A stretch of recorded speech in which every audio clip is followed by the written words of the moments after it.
again. How are you doing today? There we go.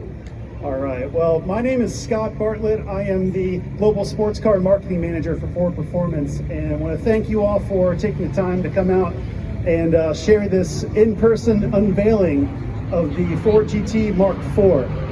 So this car, you might have seen us put out some digital rendering, some information, and some details on the car about a year ago, but this here at Velocity is the first time that we are showing it in the flesh, or in the carbon. So GT Mark IV, this represents the ultimate version of the Ford GT track day version. We have the Mark II over here. Mark IV actually pays tribute to the 67 GT40 Mark IV that won Le Mans in 1967. So very excited to show this to you. We actually have Multimatic development driver Scott Maxwell here on hand, who's going to be driving the car this weekend on track. But before he does that, he's going to give us a little bit of insight into this car, what makes it special, what differentiates it from the Mark II, and all kinds of fun race car driver details. So, you guys want to stick the cover off? All right, Scott, let's do it. Wow. Oh, man.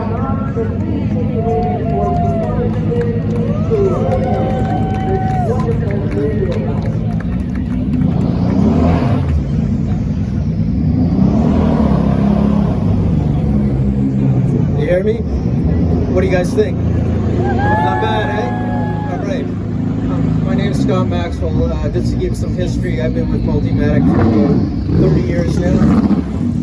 The last 7-8 years I've primarily focused on the Ford GT program, both the street car, the GTLM, which went on to win Le Mans, of course. Then we moved on to the Mark II, and then for the last 6-8 months, my focus has been with the Mark IV. So those are my sort of qualifications to talk about this phenomenal car. To put it in context, and there's a lot of racers here, so they can relate, to wrap your head around the performance level of this car. Downforce numbers, this car puts out as much downforce as maybe even a bit more than a modern Indy car. So that sort of tells you how much downforce it has. In terms of track performance, and again, we have a lot of racers here that follow it and whatnot. At any racetrack in the World Endurance Championship or IMSA that we go to across North America, the lap times of this car would put you on the front row of a LMP2 grid. So that's what you're looking at. It's a pure out-and-out race car. So that puts in context the performance level. Where does that come from?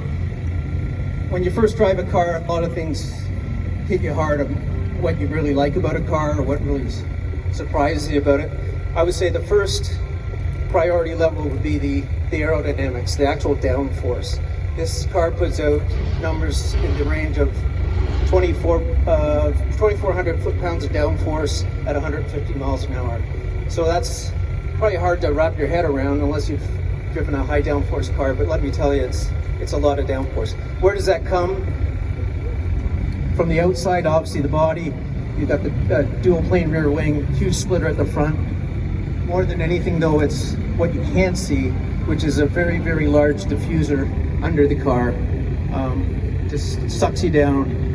The car feels pinned. I think it was Miro Andretti who said when they released the Lotus 79, the car feels like it's painted to the road. That's the sensation you have with this car with that amount of downforce. The second level of priority, I would think that would surprise you or make you feel, give you that special feeling when you're driving a supercar like this, is the power.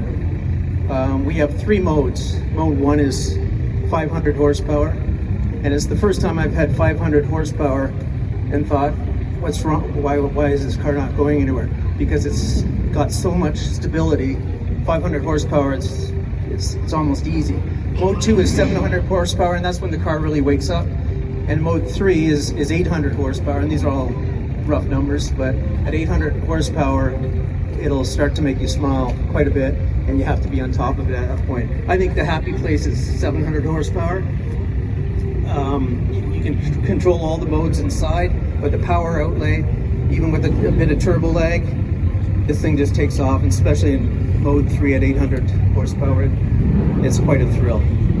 When you're going down a back straight like at Road America or Road Atlanta, and you just look at your predictor lap coming down, and you're not really doing anything, and you're going 300 kilometers an hour at the end of the straight, and the car just feels like it's driving down the highway at 50.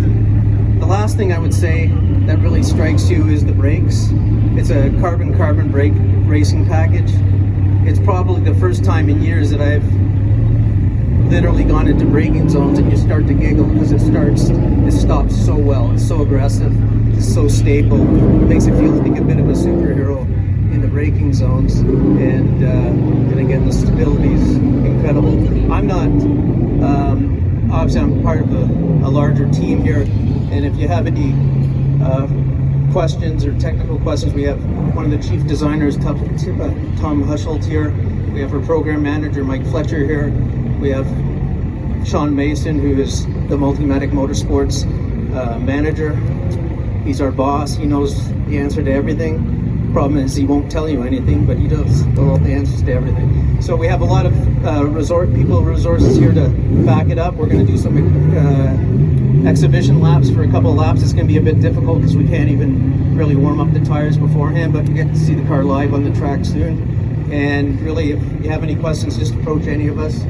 Hope you like the car. It's an incredible piece of engineering and design, and look forward to seeing the production cars come out soon. Thank you. Woo!